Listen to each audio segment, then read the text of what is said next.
All right, welcome. This is the Something Venture podcast. I am Kent Lindstrom. I am your host. Today, the director of the Oakland Digital Arts and Literacy Center. Yes. I told myself that this podcast was complete if I said that right. And that's Oakland Digital. It is, and I just watched an interesting YouTube video of Khaled, DJ Khaled, or who's a producer out in Florida, and he's like, "This is going to be the best interview ever," and I'm saying that right now. I'm ready. This is going to get all the hits. This is going viral. So the sad thing is, I'm like Larry King now. I was so focused on getting, not saying, I was going to say Odelk, and it's supposed to be Oakland Digital. Oakland Digital, and I was man, so ready to, I worked so hard on that. That's all I have. Okay. So we're done. We're done. Let's do it. No, thank you so much for having me. Absolutely, We are in Oakland. Let's talk. I want to talk a little bit about Oakland. Yeah. I want to understand how that fits into Silicon Valley. I want to talk about what you guys are doing. Yeah. I want to talk about all kinds of stuff. It's so good to see you, by the way. Hey, great to see you. There's a lot of news that's been happening, not just with Oakland Digital, but with Oakland, everything in the Bay Area. And I wanted to shout you out first, and we'll probably get into it later, but you were on the Google Hangout. Yeah. With the team at google.org, and you were acting as a senior advisor for Oakland Digital's Bridge for Social Good platform, which after that interview we got funded for, and we'll get into that later. Which is fabulous news. Yeah. And that's one of the things I want to untangle. There's so many acronyms here. Mm-hmm. If we had a quiz at the end of this and said, okay, what's the name of your organization? What's the name of Google's initiative? Yeah. People would kind of blank over, and yet there's this positive thing. So kind of laying this out. Yeah. If you look at Silicon Valley, there's sort of a parallel world of people trying to do good things. Yes. The nonprofit world. Yes. And I feel like it takes on its own kind of special form here in the Valley, what people are trying to accomplish. And when I say Silicon Valley, for those of you around the world who are listening, is sort of this area roughly, initially it was literally a valley with orchards between San Jose and San Francisco. But largely known as the place where institutions of higher learning like Stanford and Berkeley is over here. What's Stanford? Yeah, exactly. I don't know that. So on this side of the Bay, the great institution, well, there's many of them, but one of them is the University of California at Berkeley. Yeah. And so I when I say Silicon Valley, if you want to take me to podcast court, maybe Oakland's not in it, I consider Oakland to be part of that. Absolutely. And there's all these organizations, and what you guys are doing is just an amazing thing. And I want to get a sense of how do you decide that you're not going to go work at Twitter, Google, or a tech startup and do this. Yeah. One path being that people get fabulously wealthy, and then they, so you probably got fabulously wealthy doing something, and then decided to do this, right? I'll be honest, man. I'm wealthy from social capital. I'm wealthy from the people that I'm around every day. Two people that you just met, Dawes and Michelle. And I'm actually inspired every day by my team, and that's not just me saying. Legitimately, everyone that I roll with, they're my gang. Yeah, that's my gang is everyone I roll with. Take it back. The mindset of a state level school, and for everyone around the world, a state school is Cal State East Bay, San Jose State. So state schools. What you were talking about, Berkeley and Stanford, these are kind of you graduate and start a company. Right. State schools, you graduate and you get a 9 to 5. I'm generalizing, by the way. Yeah. Because the mindset at state, including what they fed to me, shout out to Cal State East Bay, I was alumnus of the year. Mm-hmm. So shout out to Dr. Leroy Morishita, who's the president. But I will say the 9 out of 10 students that graduate the state school will get a 9 to 5 and be perfectly happy. And in 20 years, they'll be doing that 9 to 5. Yeah.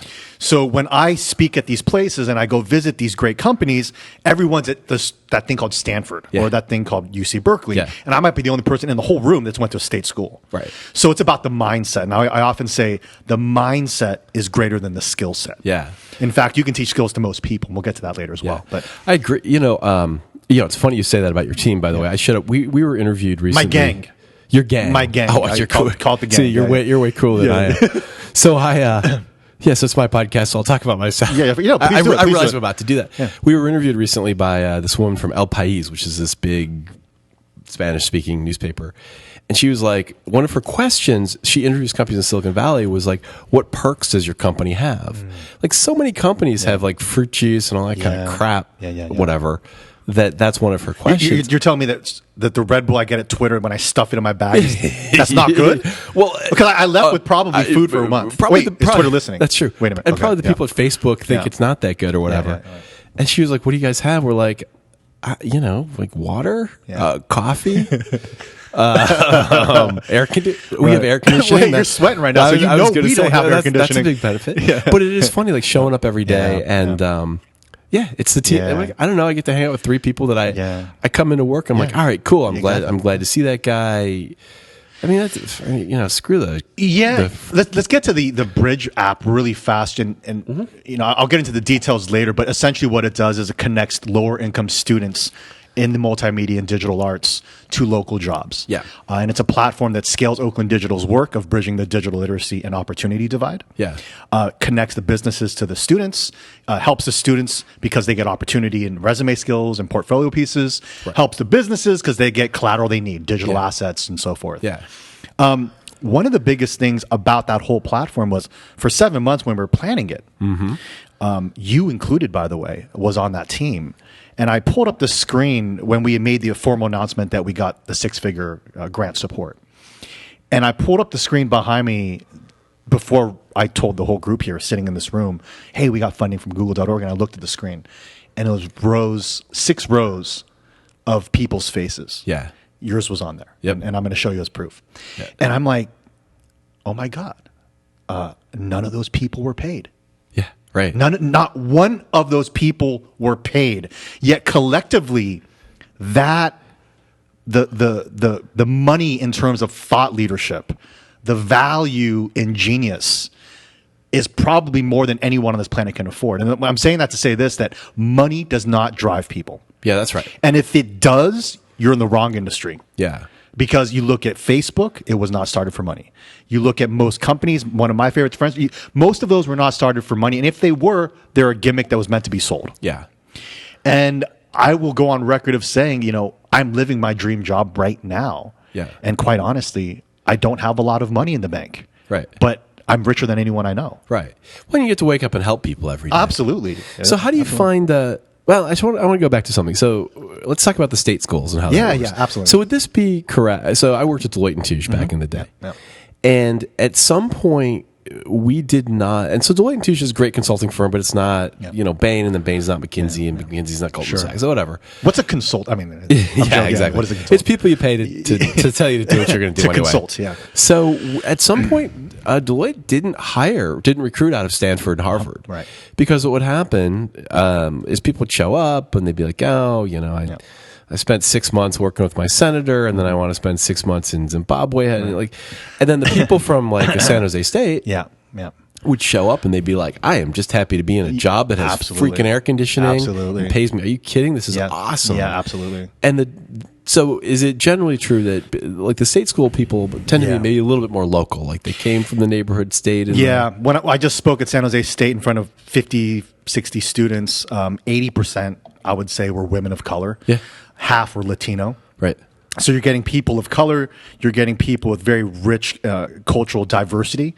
And I don't just mean race, I mean life experiences, single parents and so forth. Yeah. And then I went to speak to... Single parents, like... they have kids themselves. They're students, They're students that have kids, and they're probably single for the most part. Yeah. Cal State East Bay, I learned that 70% of the first generation college students were women of color too. So you're having a tremendous percent of women of color, tremendous amount of people of color, if not 90%, in terms of first generation college students.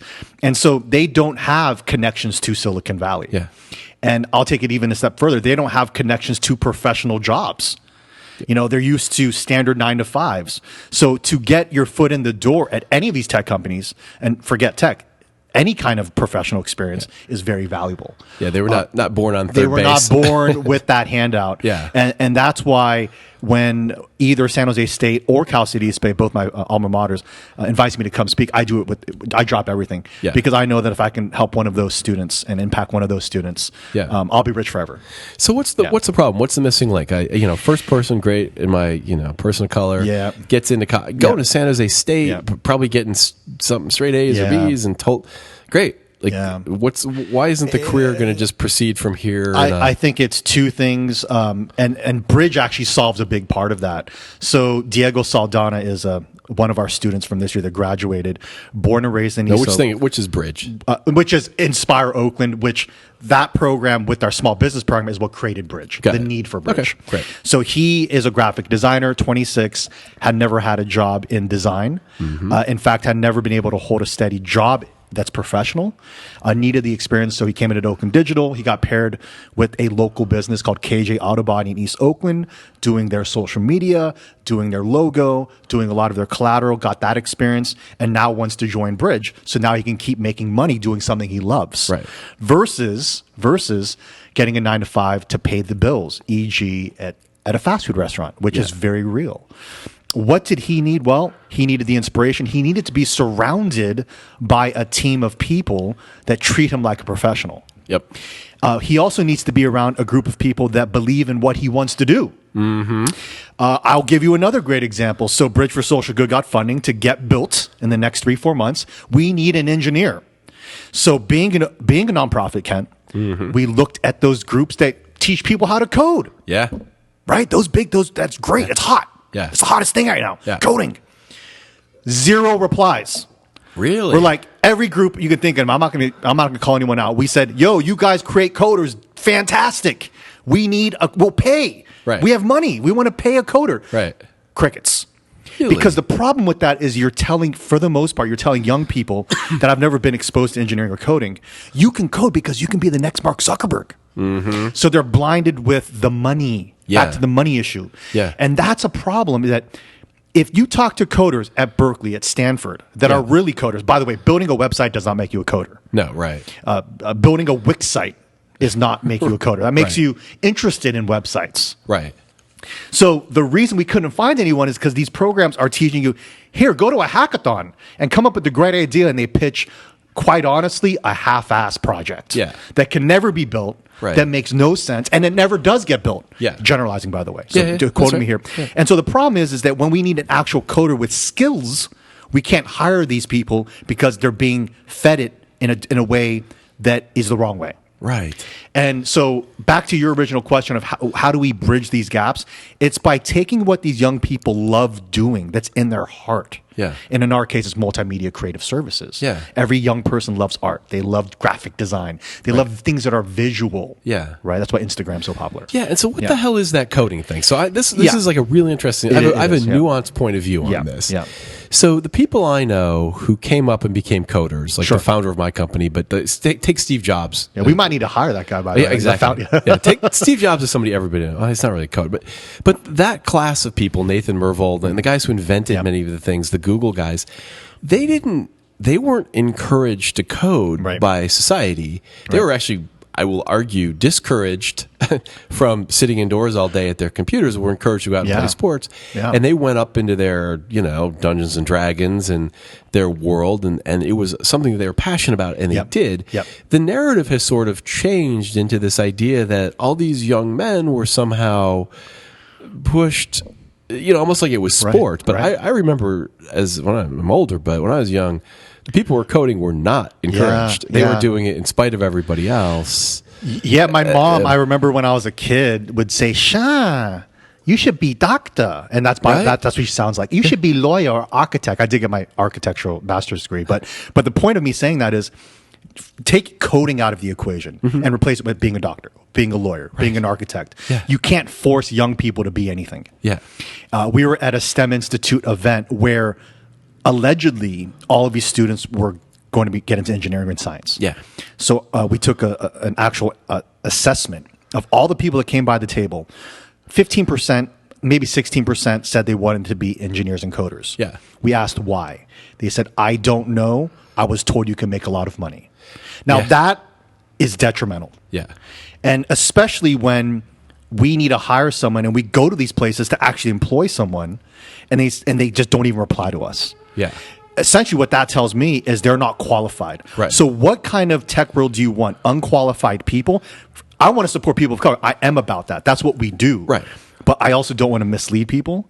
And I also want to make sure that they're qualified. Yeah. So saying Diego's going to get a job right away, is not realistic. But to say that his life hasn't changed because of the skills he's learned with Oakland Digital, absolutely he has. But he still needs more experience, and that's me being realistic. Yeah. That he's going to need another few years of experience before he can get a job, or in tech, or not in tech. That's his choice. Right. But we brought him to Twitter. We brought him to Google. He interacted with our board of directors, Tim, who you've interviewed before.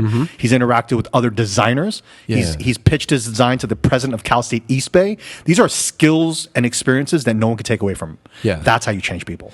Yeah, maybe I'm being nuanced about it. No, that's why it's interesting you bring up the thing about the doctors too. Where because there's a whole class of people whose mothers and fathers wanted them to become doctors, and they're doctors and they're miserable. Yeah, absolutely. And when I went to college, I went to Northwestern liberal arts school. Basically, I was like, oh, chemistry is really cool. I took a chemistry class. I was like, no, absolutely. Wait, no, it's just not my nothing, thing. yeah. I am not going to have the energy to go through that. And computers I loved, but I took a Fortran class and I was like, I don't have that thing to sit for 40 hours. Yeah. But economics, I got that. Shakespeare, I could read that stuff for hours. And so it just seems to me to take that the people who were the first generation of engineers, they really wanted to do it. Yeah. And maybe now this sort of like, hey, everyone should code is a little weird. Like 95, 96, I signed up on GeoCities. So you know I'm legit, okay? And I had Instant Messenger. I created the import racing chat room. I used to be into cars. By the way, GeoCities, a bunch of linked profiles. Not the craziest idea. That was dope. At the end of the day, right? GeoCities.com/motorcity/766.5. Nice. I memorized it and I didn't even practice that. I'll put that in the show notes. Yeah, that's good. Yeah, and the point of me bringing that up is we had a car club before the Fast and Furious, and we ended up being in the Fast and Furious. But the point is that moment of, hey, we should get our car club a website. I went to the local community college and I built the site, not because I wanted to be a coder, but because I wanted to build a site. Yeah. Right. And so I think for me, I'm not a coder. I know HTML5, CSS, parallax websites and so forth, but I'm not a coder. That just means I want to get shit done. Yeah. And I want to build something cool. And I think if a young person wants to build something cool, great. Push them towards that, or lead them to that, or expose them to that, but never force anyone to do anything. Yeah. Let them choose on their own, just like I did with building a website, just like I do now, just like we're here together. Yep. You're like, Shaun, I'm just going to come through, bring my Focusrite little audio adapter, plug it into my MacBook, and let's just record. Let's just make this thing happen. You just wanted to do it. Yep. Yeah. You're not trying to be an audio engineer. You want to get something done. That's right. And that's what Oakland Digital wants to do for young people is take their creative background, expose them to professional experiences, connect them with businesses, help the local economy, and just bridge many gaps. Well, what I really like about that, one of the things that's always struck me once I, kind of got out of college and in the workforce, is that young people have this view. I don't have a solution, but the issue is that young people have this there's this view of the world like your mom. There's doctors, there's lawyers. There's astronauts and there's firemen. There's like 5 things you can be. Sure. So that's why people go to law school and all these things. But there's a billion things you can be. Yep. Being an actuary is probably, insurance where you figure out the risk of things. It's probably pretty cool for the right person. For the mindset of someone, that's and so when you look at people, you should go into tech and get rich. I mean, Steve Jobs got very rich. Right. He actually was not an engineer. Well, how many Steve Jobs are there? I mean, but in every company, like Google is mostly not engineers. Google is mostly salespeople. Yeah. So at some point, it's almost like you want to say to somebody, "Look, if you want technology is a." By the way, that's interesting what you just said. I mean, that Google's mostly not engineers. right. I mean, it's sales. I mean, that's why they make money, revenue. And Mark Andreessen says that, points that out all the time. And so, if you look at a tech company, for example, I've been somewhat successful. Well, not really. You have okay. I just thought you were just a random guy that came by. Lucky enough to work at Friendster with Jonathan Abrams, our founder, which was not the success that Facebook subsequently became. Well, it was a success for me. That's what got me into social networking. Well, that's great. And so that's a huge success. But if you look at these companies, like guys like Gideon Yu is incredibly successful, wealthy, and he was a CFO. He was a finance guy, but he was a finance guy at Facebook. And so if you're a young person and you want to be in tech, there's one path as being an engineer for sure, great path. There's also the path of being a salesperson. Sure. If you have that personality, if you get energy from talking to people, if you like finance, that's there's a whole HR companies are starved for HR people. If you like the complexity of human interaction, so it's kind of interesting. What I would hope doesn't happen. What I hope does happen is that some person of color who doesn't have the money gets access to what they need to fall in love with it. Yeah, absolutely. And if that's what they want to do, I think that's fantastic. One of the things we did last year was a series called Evolution of the Music Business, where we brought students from East and West Oakland from partnering nonprofits to Pandora. Okay. And we expose them not just to the artists that they love and musicians they love, but also radio personalities. Shout out to DC of KML 106.1. And also them the access to music analysts, salespeople, HR people at Pandora.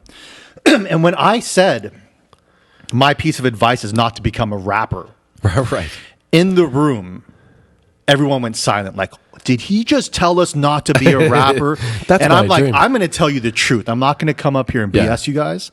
Statistically, no one in this room will make it as a rapper or a famous singer or rapper, whatever you want to be. And I think it goes very similar to coding. Right? Can young people of any color become a coder? Yes. Do you have to absolutely love it and to be in your heart? Absolutely.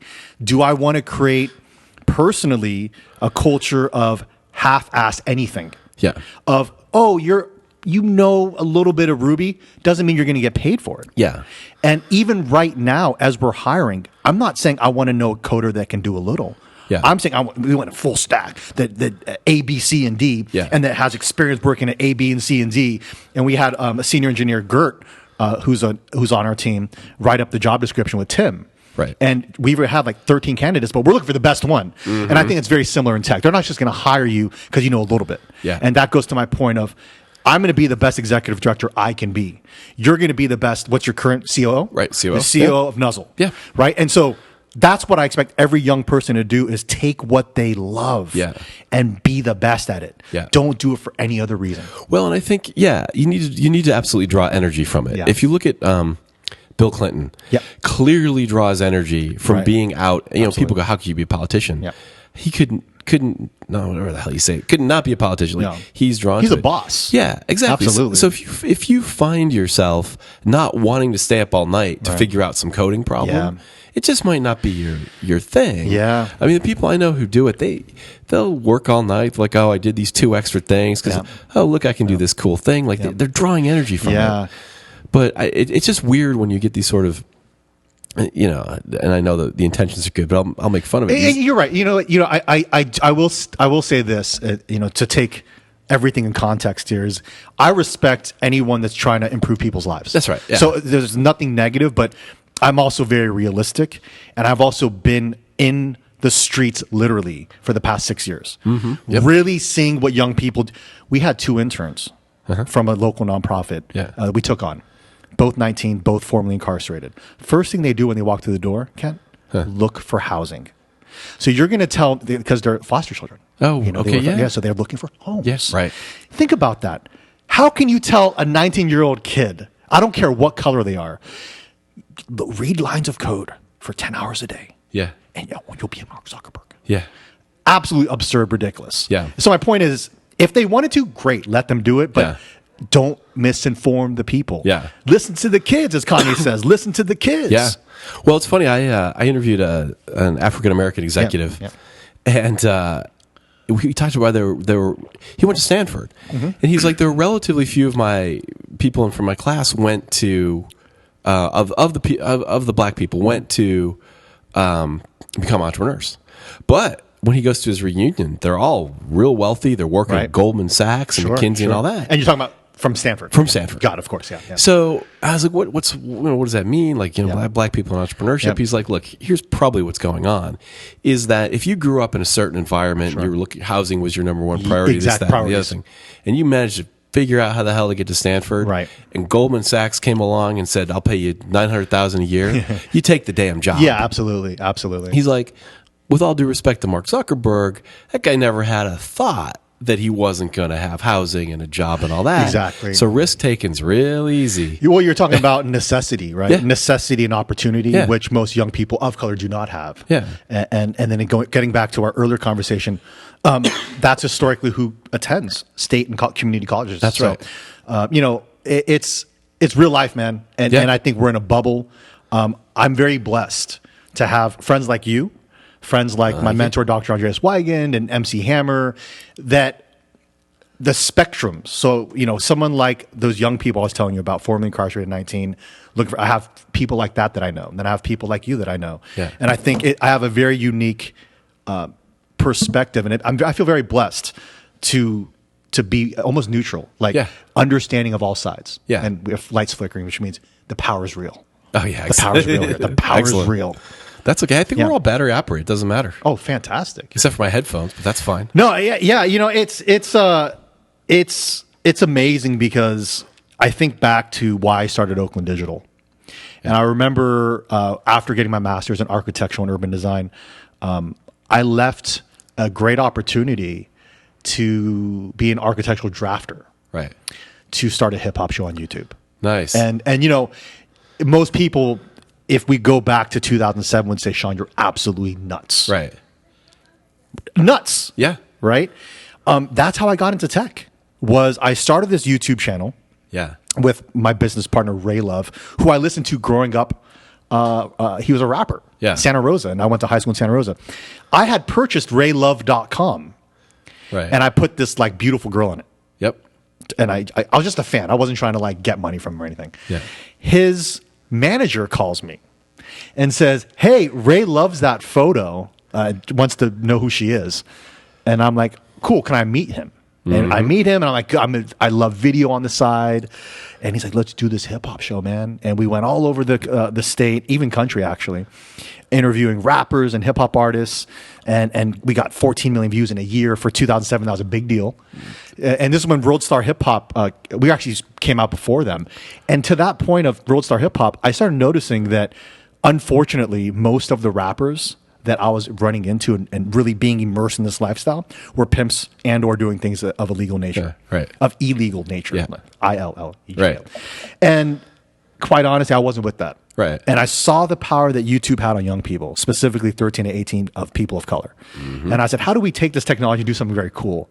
And that's how we finally evolved to Tech for Good, connecting young people to opportunities. That's incredible. And so it really started from this hip hop show. So I just feel like Oakland Digital is the best nonprofit in the world. I just feel like the game that we have, the perspective we have, it's just so real. It's we can't be touched. Yeah. Like Hammer, we can't be touched. Yeah. And I say that to say this, when Kanye's going nuts and he's screaming and just going ballistic he has swag, he has power. Yeah. And if you don't own it, you're gonna be on your deathbed going, damn, I should have went a little Kanye, or I should have went a little Bill Clinton. I should have went a little whatever you want to be in this world. I mean, life is too short, man. You got to go for it full force. Oh, well, that's right. And that's a great way to surf that wave. That story from going, hey, I'm going to be a hip hop star. Yeah.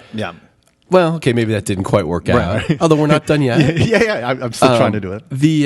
But then go, there's an angle here that's like being an actuary. It's not the hip hop.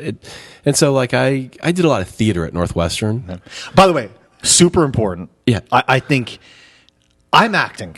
Yeah. Oh, yeah. I mean, it's if you don't know how to act and speak and communicate, I almost would go back and tell young people, even now, whoever's listening, I don't care how old you are or how young you are, take a writing class. Yep. Take an acting class. Yeah.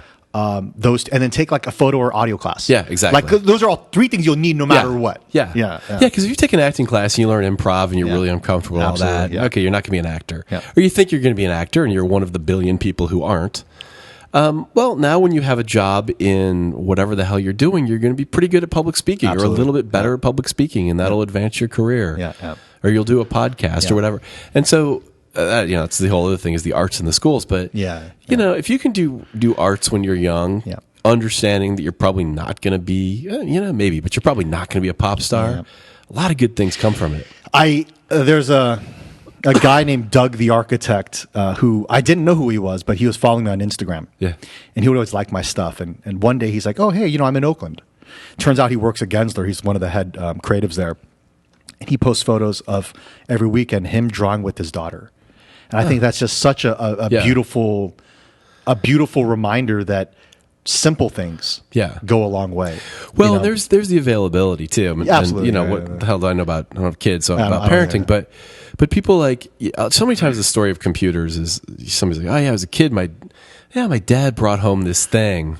And I started playing with it. And how many musicians do you hear? You know, when I was a kid, my mother had a guitar and we listened to these records and that kind of thing.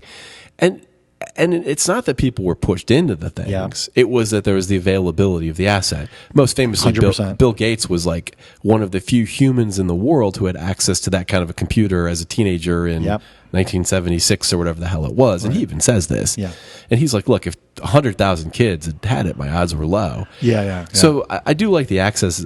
I just have this in my head, this funny thing about people like, you should code, you know? I came down from the office tower in San Francisco and you know, you'd be off the streets if you could code. You know, it's really interesting because I feel like I was privileged. You know, my mom did come here in her late 20s from Taiwan. Okay, yeah. And the first job she had was actually a maid.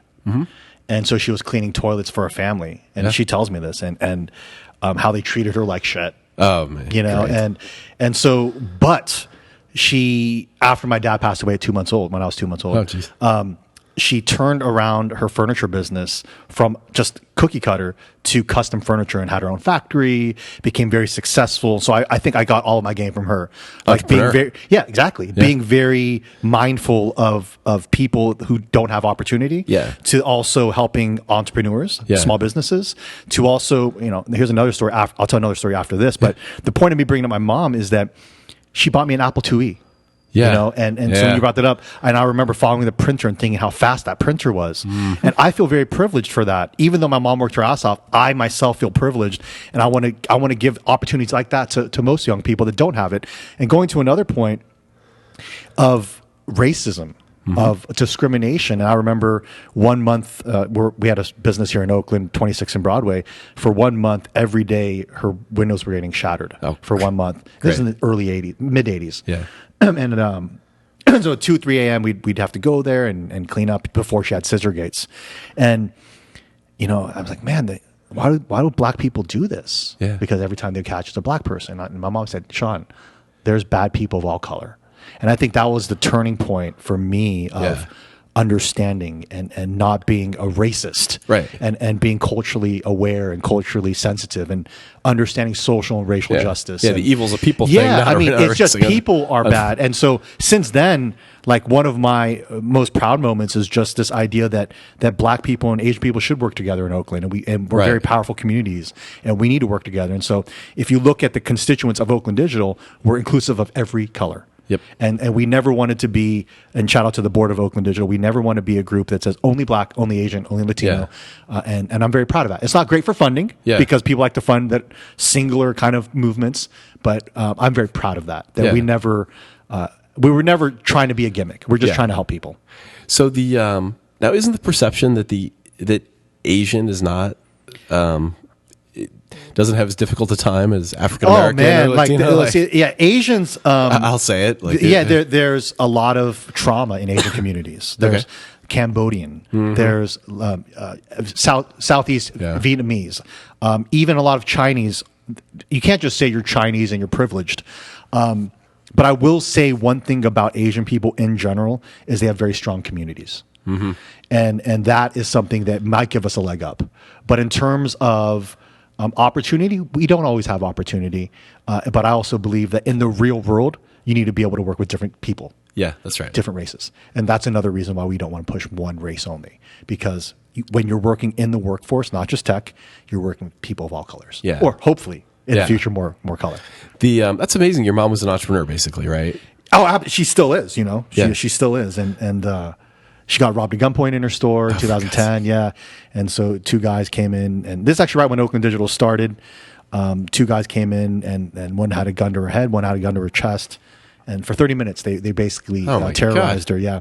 And so since then, she never was able to kind of get back on her feet. She just retired this year. Yeah, that would shake anybody up. Yeah. And you know, it shook me up to the point where I didn't want to continue Oakland Digital. Were you like mad at somebody or mad, mad at Oakland? Or? I was mad that the robbers, these thugs, could be stupid enough to think a furniture store would have cash. Right. I'm like, yo, when's the last time you went to even IKEA with cash? I mean, Yeah. and this is a high end, but you know, it also helped me be more compassionate, have more empathy, understand that young people need opportunities. Yeah, that's right. And at the end of the day, it fueled me more. And then it's gotten us to this point of assessing the needs in the community. And of course, now 2016, really pushing forward Bridge for Social Good. Yeah. That's amazing. Your mom, I think about that sometimes when I'm driving around and, you know, I'm so proud I'm an entrepreneur and I've raised money and all this. You drive down the street, you're like, you know, every dry cleaner, donut shop, whatever. Sure. Some guy, some woman started that thing, made it cash flow positive, is dealing with, like, there's entrepreneurs. It's like I look at my dry cleaner. Like, that's pretty. It's a hustle. It's pretty impressive. It's a hustle. You figured it out. You got your family working there. You're paying bills. You're paying for your family. Like, everyone's an entrepreneur. Like, we shouldn't really pat ourselves on the back for starting a .com necessarily. You know, I mean, small business in general, I have a really big heart for. I mean, we're talking about Oakland gentrification, the big G.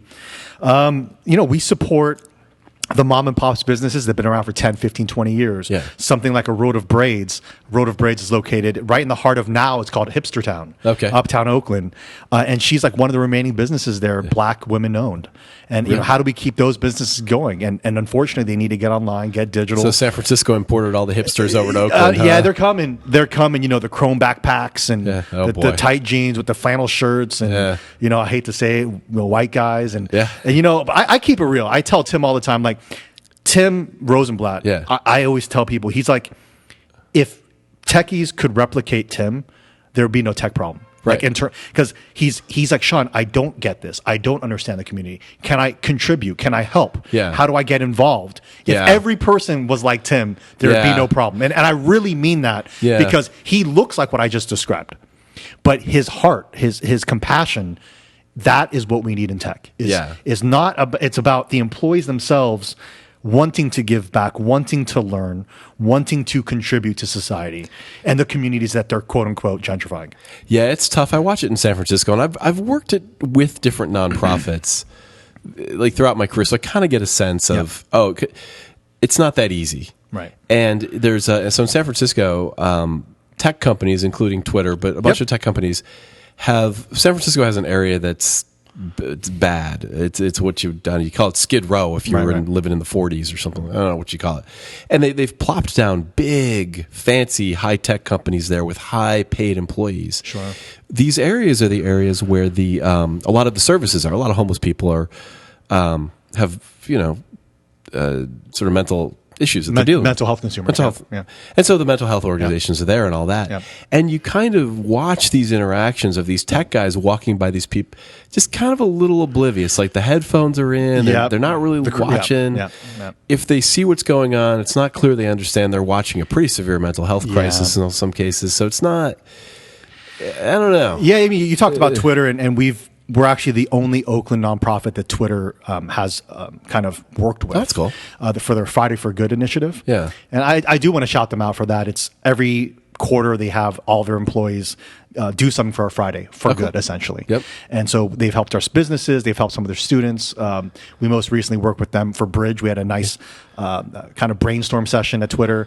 And I say that to say that the employees that I've met are great people, but even some of those employees at Twitter, to avoid some of the areas, they will literally take the muni to avoid walking past people. Yeah. And I think that's what you're kind of getting to. And I think the only way tech can be more diversified, both with people of color, with women, it's really going to be led by the employees themselves. Yep. It's going to take those employees that say, you know what, I think we should have a more diverse team. Yeah. And it's not going to come from the people that go to the same diversity conferences, you and I all know, diversity in tech, and it's the same tired of, what did Khalid say, dinosaurs that keep talking and talking and talking, and they don't want to do anything. I'm like the anti-talk. I'm like, let's just do it. Yeah, exactly. You know, let's just get it done.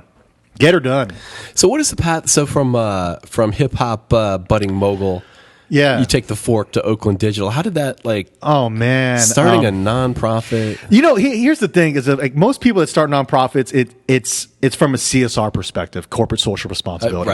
It's like, okay, this company bought out that company. I practically fell asleep just hearing those words. So we need to start this nonprofit that's going to bridge the digital divide. How are you going to do that? We're going to discount our internet services, and it's like, we're going to give out P4 computers Yeah. that don't work anymore. Yeah. We're gonna, very old school, archaic solution. Yep. So I got to shout out Google.org. Yep. Because they're like, Shaun, what you're trying to do is a moonshot. Yeah. We have never seen a nonprofit try to do some kind of web app to connect these groups. And it is a freaking moonshot, but that's why we're trying to do it. And what is Google.org? Google.org is a philanthropic arm of Google. They have two separate kind of giving arms. One is through the Bay Area Impact Challenge, which is more of a contest, if you will. It's people voting for their favorite causes, which we did not want to be in. Okay. And then they also have a Google portfolio. Yeah. And what that is they pick 5 or 6 groups each year to make an investment in. And so we're in the Google portfolio. Yeah. Yeah.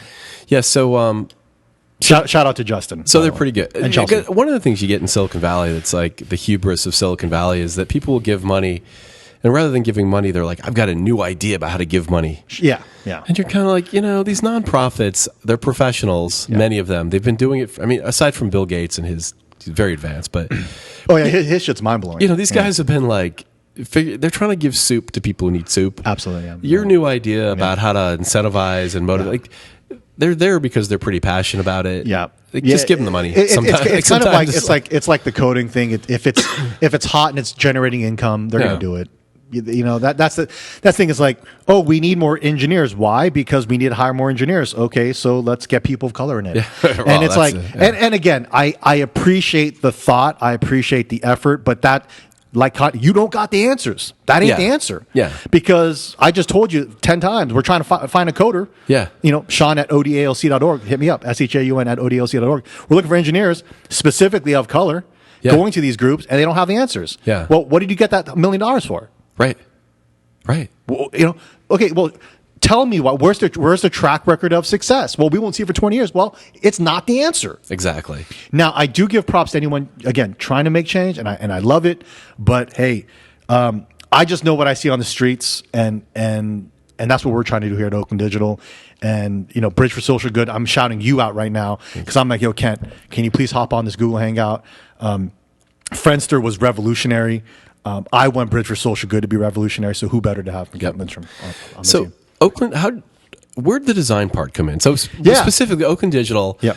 let's say I am a customer. What am I? I'm a Small business. Okay, great. You're a small business. And what do I? Okay, take me through that. Yeah, guy. yeah. You're a small business, and you've been in business for 10 years. You don't have a logo created. In fact, it's a brush script Yep. that you went to when Kinko's existed. They created it for you. Their designer went on Microsoft Word, printed it out, and gave it to you. Yeah. You don't have any brand guidelines. You don't have a font. You don't have colors. You don't even have a social media presence. You might have a website that was built for free by some company, some DIY site, Right. Website. And here's a fire truck. We hear about 5 of these every day. Oh But, yeah. That's That's good. They're keeping the place from burning down. Hey, the city. Hey, Oakland keeps it real. Good work, guys. Oakland is original, so we keep it original. That's good. So you're a business. Yeah. I've been through worse things than sirens. Yeah, So that's you're a business, and you just are so behind because you don't have the time. You don't have the income to invest in a full-time marketing person. Right. Well, luckily for you, you have Oakland Digital. Right. And what Oakland Digital does, we work with 5 local community colleges: Laney, Berkeley City College, Diablo Valley, Chabot, Mission, and we work with their graphic design departments. So every year we go and pitch to these departments and we say, hey, we want you guys to work for Oakland Digital. The first project is Inspire Oakland. Create a billboard for us. And on top of that, we're going to throw 6 of your designs on billboards to inspire the entire city of Oakland. So we have 20 billboards up. Everything from topics like Black Lives Matter, everything from anti-gentrification, everything from the lake. Yeah. So very PC things too. But it's all created by students. Once they get the bug, Yeah. I'm a designer. Then we take 10 of them and they intern here at Oakland Digital. So that's what Dawes was one of those interns. And now she's bossing it up, doing work right now for our fundraiser. And that's how you do it. Now, then Bridge for Social Good is the missing element. Yeah. How do we keep that relationship going on longer? How do we cultivate that young person's skills to the point in a year? Yeah. Once they have 20 more clients, they're ready for the workforce. That's how you do change. So it's not this, right. Learn this and you'll be a millionaire. So That's these are designers, not engineers. Designers. Yeah. 100% designers. And I'd say 80% women, 95% people of color. In fact, I tell people we have a diversity problem, so we hired one white guy. And that's really true. And shout out to Andrew. I love Andrew. He's a good guy. But he was our diversity kind of person that we needed to get on board to make it inclusive. Yeah, well, and not that this is the reason to do anything, but we just went through hiring a designer. Oh, great. Oh, well, we outsourced it. But you still hired one. It couldn't be less interesting, except like, holy crap, there's money in that. Oh my gosh. Because we couldn't figure out how to pay this person enough to get them from the other guy who couldn't figure out how to pay them enough. UI, user interface, user experience, visual designer, general graphic designer. You start off as a junior graphic designer in the marketing world, art director, creative director, illustrators. Yeah. There's tons of things. Even people, shout out to Lisa Tsai, who just joined the Bridge for Social Good advisory team. She's a designer at Facebook. Mm-hmm. She just started out sketching. Yep. So to say an artist can't get a job in tech, Lisa's living proof, Yeah. And it's all about the mindset, man. I can't stress that enough. It's how do you get these young people out of their whatever they're thinking the work world is, and how do you make them entrepreneurial minded, but also willing to work in a team. Yeah. I was at another panel where the HR heads of Google, Pandora, and Kaiser were at. And the crowd was made up of teachers, and the teachers asked the Google HR person, what are you guys looking for at Google? Every young kid wants to work at Google. I don't know if that's true either. And he said, well, we're looking for, can they speak English well? I mean, think of it, like super fundamental thing. Yeah. Can they communicate? Can they work in a team? Mm-hmm. Can they collaborate? Can they collaborate real time in a team virtually? Yeah. And none of those things were coding or design. Yeah. So that's kind of what that internship process does. And what we want to build into Bridge is goals. So you complete 5 tasks, great. Now you can get something that's $100. Yeah. You complete 10, now you get something that's $500. Oh, wait, you're formerly incarcerated? You should build up your portfolio to show your track record that you are trustworthy. Yep. So when you pull up the BFSG, bridgeforsocialgood.org/Shaun Tai, hey, I had 30 clients in the past year. Right. I've made this much money. Here's who I'm connected to. Here are the businesses I've worked with. Here's my recommendations. Here's my feedback. All these things that we want built, I think can be very revolutionary, but it's not going to be easy. Yeah. There's a lot of 99 designs. There's things that you can hire a designer. It's for social good for that reason. Yeah. We want to encourage local economies to blossom from those two. Yeah, I do feel like there's a relatively big, I don't know what you call it, like a cold start issue. As we interview people out of colleges, there used to be a thing where you'd go work at like Deloitte or a management training program or something. So you'd kind of get how business worked. Yeah. Like you kind of got to be there every day and you don't always get your way and like just some basic stuff. Yeah, very fundamental. Yeah. And it feels like now we meet people come right out of school and they're really smart and stuff like that, but they're not that oriented to like a business where you're like, we need to get this done. And some of this is fun and some of this is not fun and some of this you don't agree with. Yep. But let's get on with it. What, in your opinion, Kent, makes a good employee? Well, for me, that's a deep question. Energy and passion.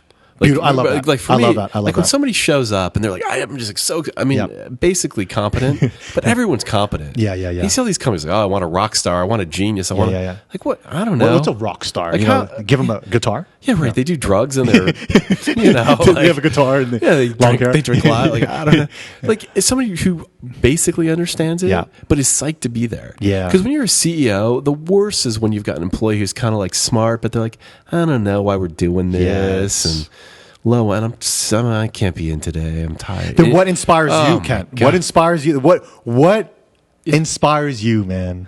Well, so building companies. It's the most amazing thing to me that somebody like our founded Friendster, founded Nuzzle, Jonathan Abrams, like thinks up shit, puts it on the web, and then all over the world, people say my life is better because of your thing.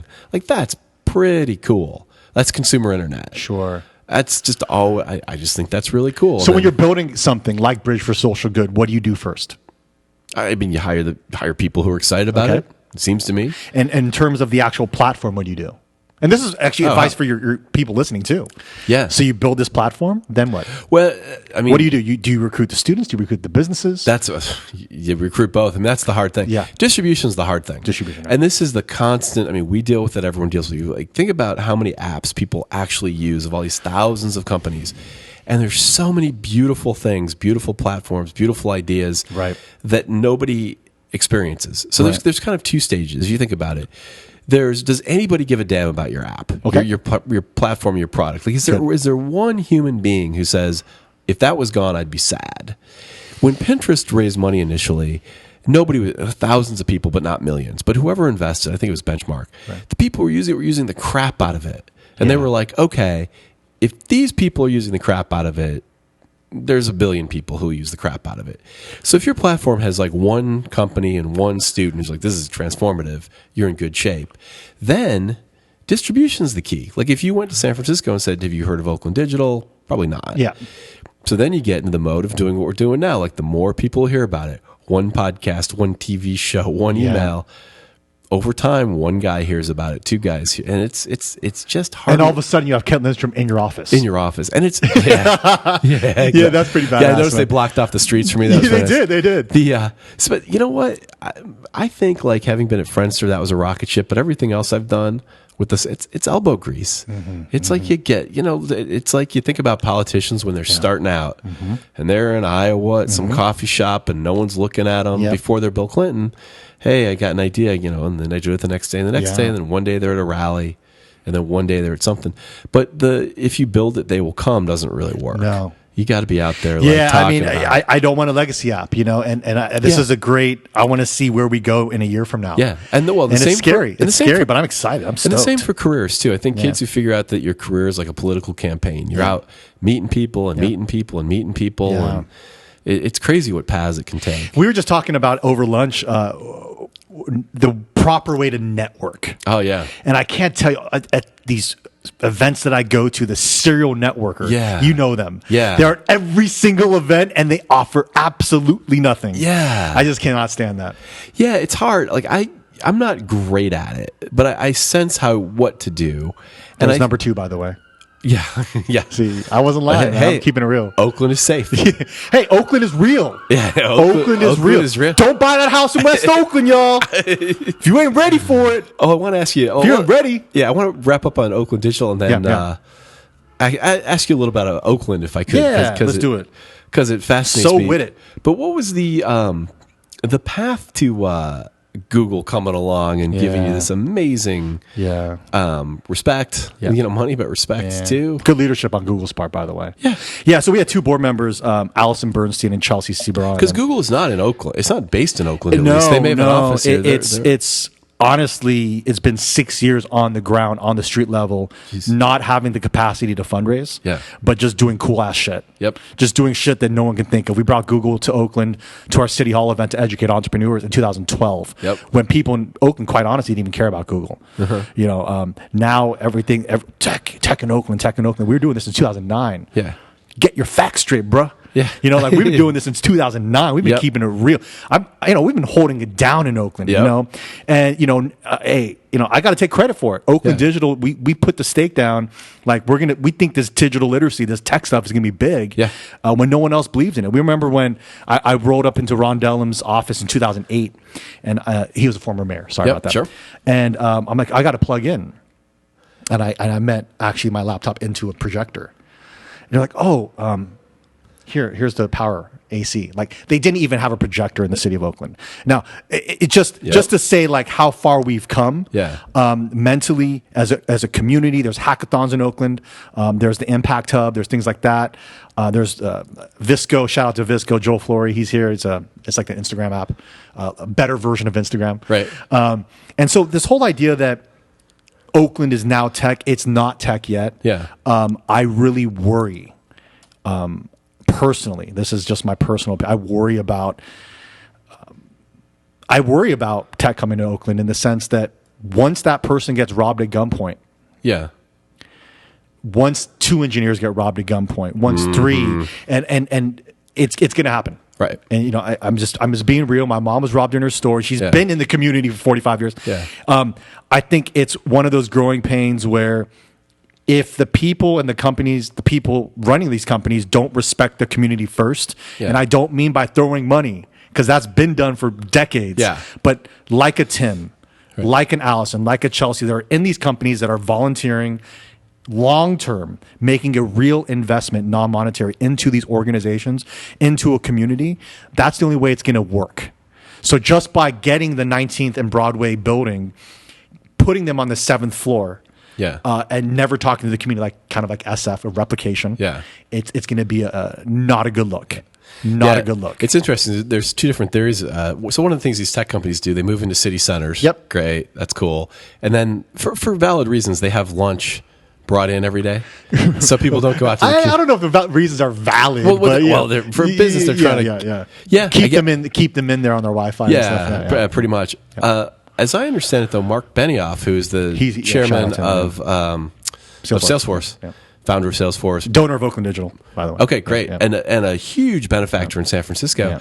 His thesis is actually no, he doesn't want to actually have lunch, and he wants people to go out and spend their money in the local community. Yeah, I was at this TechCrunch, one of their TechCrunch things. Shout out to TechCrunch. We got a runner-up for their TechCrunch Include initiative, which is helping nonprofits. But I got a ticket to one of their events, and Mark Benioff was presenting at the end. Great. They gave him some award. And at the end, he was trying to talk about his 1-1-1 model. It's like 1% equity, 1%. Yeah, right. Yeah.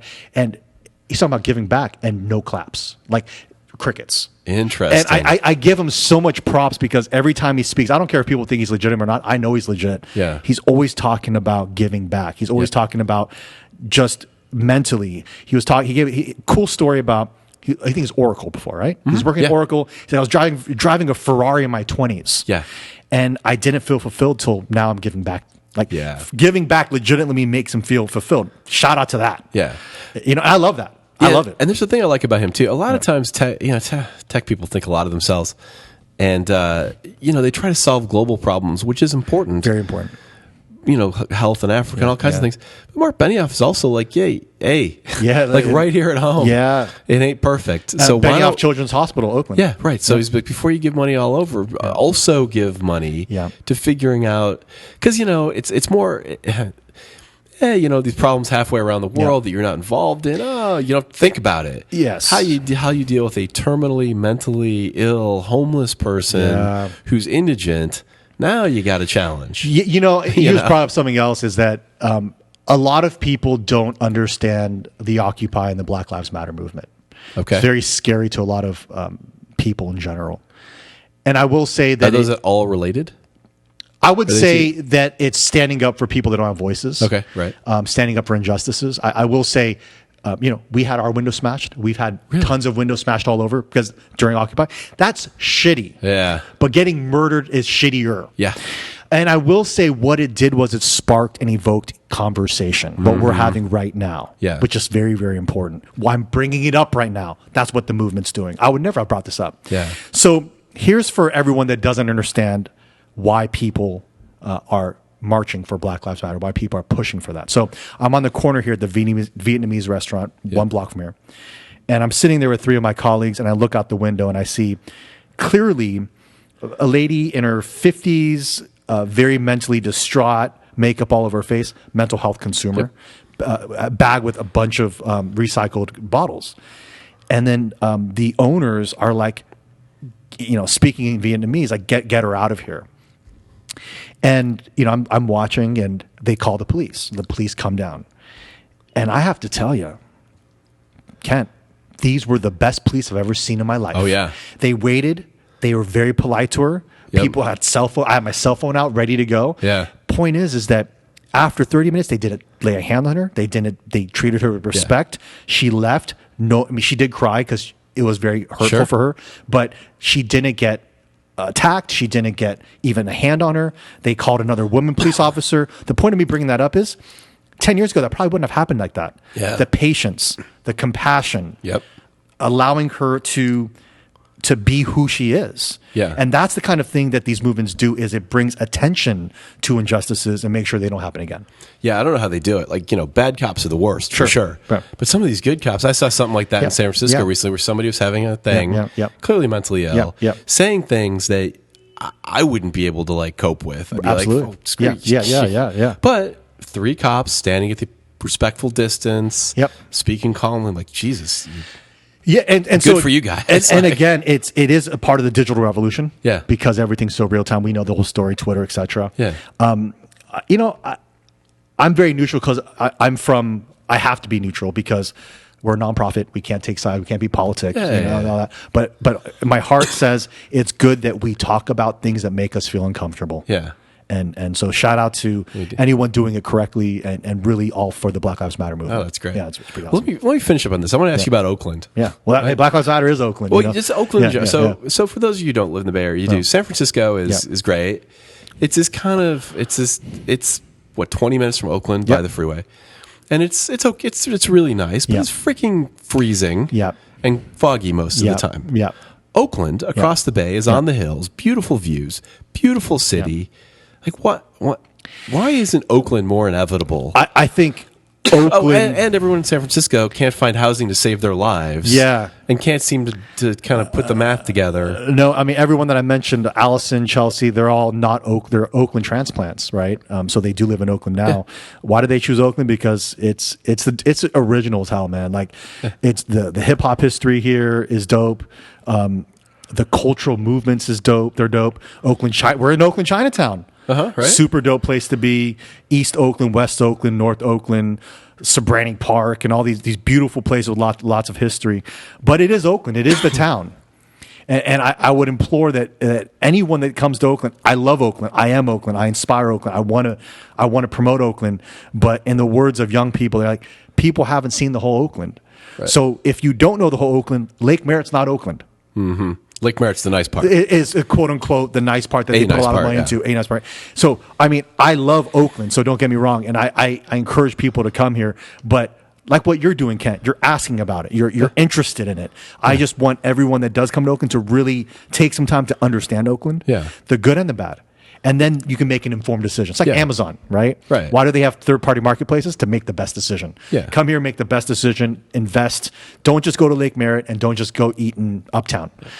Invest in some of those parts. Okay, that's what I do. Sure. I got to admit, I come over here. Okay. I'm like, well, today like I'll lunch at some Vietnamese place, but I come over here, I go to like some bar. It's the most lovely thing I've ever been to. The weather's nice. I'm like, why am I living in San Francisco? Yeah, and I appreciate the honesty, man. It's I think that's cool that you do that, but I think it's also cool that you're asking me, and I think that's the biggest difference. It's I always think like Tim. Why do I love Tim? Because he's like you. He's like asking questions. You're admitting you don't know it, and you want to know. Like, what does it get a little more real at night, or what is the?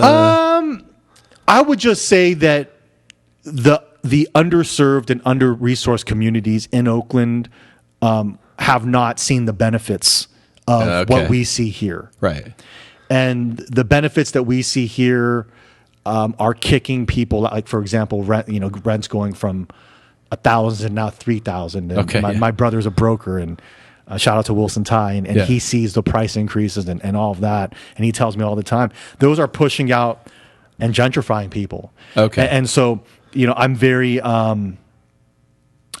sensitive about that too, because we help a lot of under-resourced people, and people tell us, man, this doesn't even feel like West Oakland anymore. I had one of our board members who lives in East Oakland say they saw hipsters in sandals on bikes in East Oakland. And we're talking about in the part that's like they call it the Deep East, which is like traditionally very black, very Latinos and the Fruitvale. These areas are being gentrified. So again, if you're just riding past this community on a bike and sandals, people won't like you. If you shop in that neighborhood, same in San Francisco. So like all it takes is a little compassion from you. All it takes is talking to people. All it takes is understanding the history. Just like rappers, new rappers. You know what they say? Or the OGs they call them, like the older rappers say. You got to learn your history, bro. Like you got to pay some dues. Show some respect. Show some respect. Yeah. You just said it. And so, I got my wristband here, respect. Show some respect to the real Oakland. And then you can go to the lake and kick it. All right, so what's the great part of what's the place I should be moving in? Like in San Francisco, you should probably move to the Bayview now. I haven't been looking into the housing. What's the real estate tip? Oh man, you got to ask my brother for that. Wilson Tai. Google Wilson Tai and he'll tell you. I would just leave the whole Oakland thing and just say, I love Oakland. It's very original. Respect that originality. So what's the if you are from San Francisco or you're visiting San Francisco and you're going to come to Oakland? What do you do? You come to the Fox Theater for a show? You probably go to Uptown Oakland. You hit up the bar scene. You come out here, you hit up the lake. And lake and Uptown are super. First Friday is another one. I mean, is there anything you could go to that's a little more native Oakland than that? Yoshi's is an OG spot. I know the owner Yoshi. Yeah. She's cool. I gotta spend Jack London's another big one where they have a lot of things. I mean, I'm not saying come here and you have to do something, but again, just come with respect. Yeah. Just like anyone, it's our community. The key word is our community. That's great. So we gotta show respect to our community. Respect. That's great. I I feel like we've done this thing. What do you think? I think so too. This is good. This has been fantastic. Oh man, I really appreciate you taking the time to talk to. We just interviewed. I personally interviewed the president of Laney College, which is the biggest community college here in Oakland, and asked her for advice. And she told me, I would tell everyone that that think they don't have the answers, that the answers already lie inside you. You just got to pull those out. And I think that's the same that I would tell everyone else. Is like, you have the answers in you. Yeah. But how do you make sure that people know you have the answers? How do you make sure that how you can vocalize that? Yeah. And this was the best interview ever. It was. And I think broadcasting history. Bridge for Social Good, I know is the answer to connect young people that are creatives to some real opportunity while helping the businesses get some stuff they really need to survive and thrive in this digital economy. So the housekeeping, how do people get in touch or connect to these things? Man, we've given you a lot of words. At Shaun_Tai, at SHAUN_Tai, TAI. You can call me 925-297-9370. I have it on all my social media anyways. Cool. I just feel like I don't even care. Hit me up. Yeah. So Shaun Tai is SHAUN. Yes. And then Tai is TAI. And then the underscore in between them. So Shaun_Tai. Google Oakland Digital. Please, if you're an engineer or you want to get involved with Bridge for Social Good, definitely get a hold of me as well. And cool. And that's basically it, man. And I appreciate what you're doing. I look up to you because we need this to be a Friendster. That's if not too better. generous. Well, it's going to be. Yeah, and my advice for everyone out there, again, I think the key word here is show respect. Cool. Respect wherever you go. Respect the people you work with, and also teamwork makes the dream work. All right. All right. Respect. Thank you so much for doing this. This has been the Something Venture podcast. I'm Kent Lindstrom. Thank you very much. Peace.